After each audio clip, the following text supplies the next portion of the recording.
Hello everyone, my name is Gabby and welcome back to the Hugtto Precure review. This time reviewing episode 9. The gang go hiking and meet up with a girl named Emiru, whose worrywart antics causes nuisances for everyone. But Hana realizes she only acts like that out of a desire to help everyone. She's like a hidden hero. And as a monster attack and the Precure defend everyone, Emiru understands what that means. So, what did I like about this episode?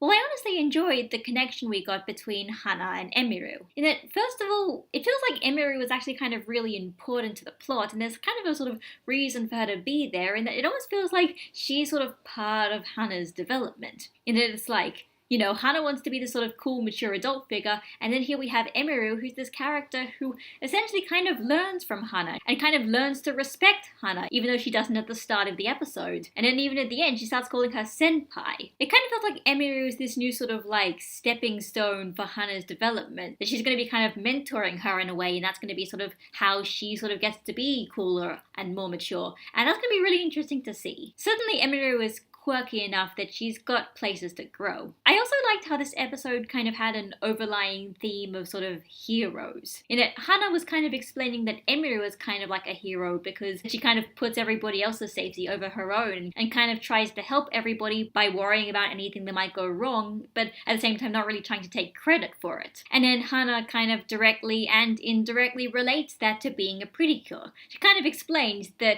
Emiru is kind of like a Precure in a way, and that the Precure go around and save people without anyone knowing their identities, and Emiru kind of indirectly helps everybody from potentially dangerous situations without them realizing that's what she wanted to do in the first place. It's a fun little message, and certainly kind of inspirational for any little kids who kind of get sort of nervous about situations and are not necessarily sure if they're doing the right thing or not. Here they're kind of saying that being like that is almost the same as being a magical girl or being a superhero, and that's cute. As for what I didn't like about this episode, I'll be completely honest, I don't think Emiru made a very good first impression. In all honesty, I found her character kind of annoying. I've been trying to figure out why that character kind of gets under my skin, and I think I sort of have two reasons. The first is that her kind of character archetype, that character who kind of is constantly thinking about the consequences of their actions and sort of basically telling everybody to kind of not have as much fun and sort of think before they act, that's the kind of character that in any other show, and especially other kids shows,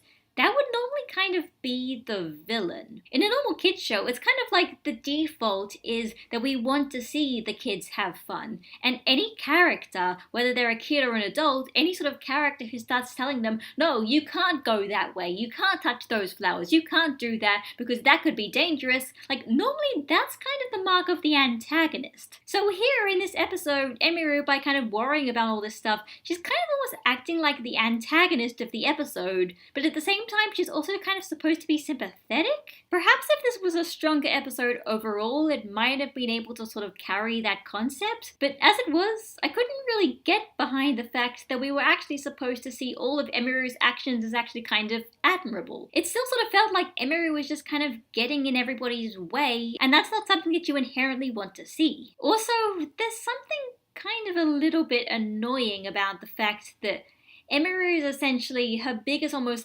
character flaw, her big flaw, is essentially that she kind of cares too much about everybody. She's almost too good at caring about people to the point that it kind of annoys them. It's sort of like people are getting annoyed at her because she's too good at thinking about the consequences of actions. Something about that kind of idea sort of rubs me the wrong way a little.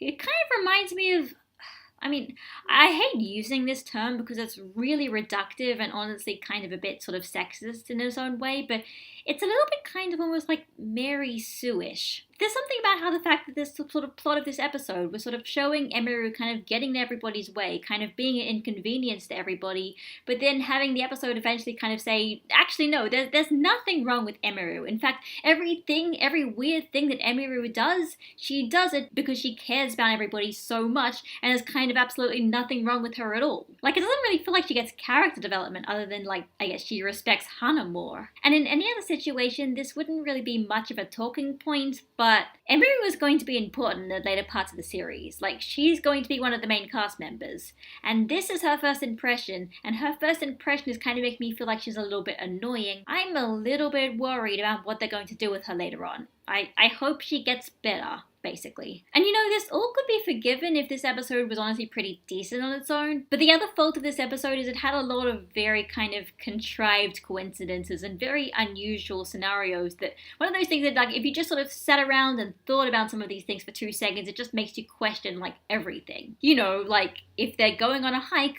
where are the adults? Why was there a bridge that was so fragile that could have been almost easily broken? Why did that guy bring his trumpet to hiking? Why did Hana bring her tambourine to hiking? Why are there monkeys in the forest? Like seriously, why are there monkeys in the forest? Not to mention the coincidence that the general just happened to be there at the exact same place that they were. On their own, these things are kind of just nitpicks, and they're not really actual proper criticisms, but the fact is there were just sort of almost so many this episode, it kind of did take me out of the action. It was one of those things where it did feel like the situation came first, and the actual sort of thinking about whether this makes sense realistically came second, and it just didn't feel realistic at all. So as for next episode, well, the girls are getting a new job in waitressing, and also it seems like this episode's also going to be a bit more important than you think it's going to be, because it seems like it's a Hana-focused episode and there might be some feels and big emotional moments. Character development for Hana, and that's actually legitimately interesting. It's most likely going to end in Hana's power-up, but stuff from the preview seems to imply that they're trying to do something interesting with her. Maybe even stuff that's more interesting with what they did with Saya and Tamare. I mean, generally when the main character gets their sort of power-up episode, generally it's kind of a bigger deal than everybody else. So I hope that's kind of what they're doing, and I hope it's going to be really good. So that was Hugtto Precure episode 9. Yeah, honestly, I feel like this one was a little bit of a dud. I can at least appreciate what it was trying to do in terms of Hana's character development and Emiru's character development, but at the end of the day, I feel like the episode relied on too many unrealistic situations and unbelievable circumstances, a kind of lackluster fight, and a moral where, even when I can kind of understand it, I still don't really find it very appealing at all. But hey, next week is always another week, and the next episode might be, honestly, even better. This isn't just like there's one sort of bad episode and it's immediately doom and gloom. Things always improve, and honestly this season has had such a good first impression that I have faith that it could do some really good stuff later on. So this is Gabby signing out, and I'll see you all next week. Bye guys!